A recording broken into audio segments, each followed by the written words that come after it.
This video is about watercolor strategies and how to get the most out of watercolor paint. Before we get started on actually painting on this image, I'm going to show you some stuff of just about how to hold the actual brush, because a lot of kids really struggle with that. If I want to paint in this circle, chances are you're going to hold this brush the way you hold a pencil, which for most people is diagonal. That can cause some problems. For example, if I want to make a thin line with this Sharpie, and I hold it like I would normally hold it, diagonally, it makes a thin line. If I hold it straight up and down, it makes an identical line pretty much. Paintbrushes are different. If I hold this thing like a pencil, that line is thick and kind of hard to control. If I want to do a thin line, I have to hold it straight up and down. That's the way I need to have to control this. That takes a lot of getting used to. Now, second thing, let's talk about filling in this shape. Even if I'm holding it straight, like a pencil, as I'm on this left side of the shape, it's really no problem. The tip of my brush is right up against the edge of this. But as I get toward the back edge of that shape, it's getting to be a lot harder to control.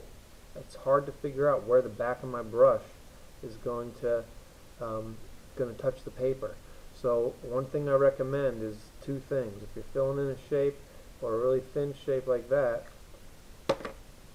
first of all, you're going to have to turn your paper.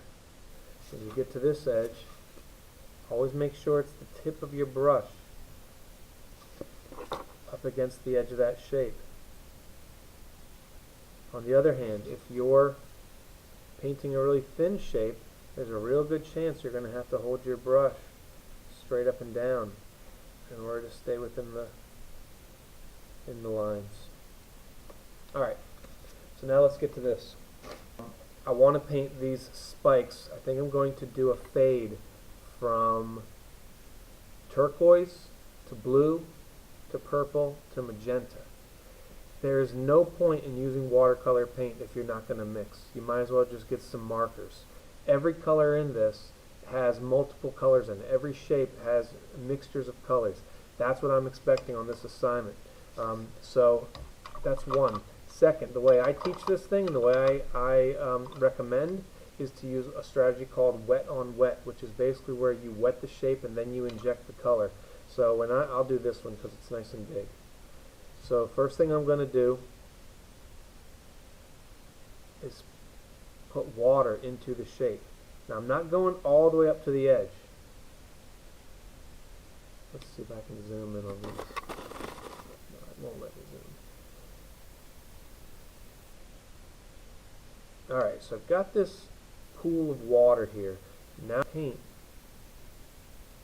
And I'm injecting it into that. I'm not doing dots. It almost looks like it at first, but it's not dots. It's just getting color into that water. Now I'll get the blue. In fact, I'm looking at this and I'm kind of worried I have a bit too much. See, I got a little too much water here. That's what tissues are for, and not paper towels. The water in a little more controlled way. Alright, I took some of that out. I'm going to inject my blue into this area. Then I'll get my purple.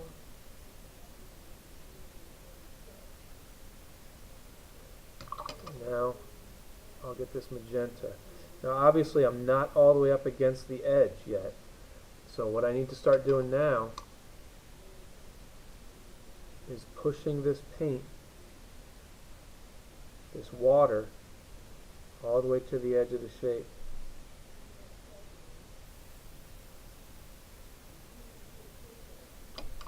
I'll grab a little bit of that blue since I'm in that area now.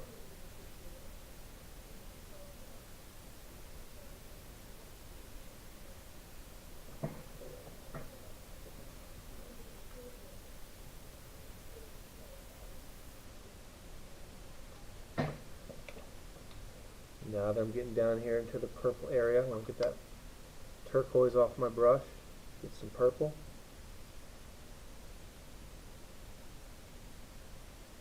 And now that I'm out of that purple area, I'm in the magenta. I'll get a little more magenta.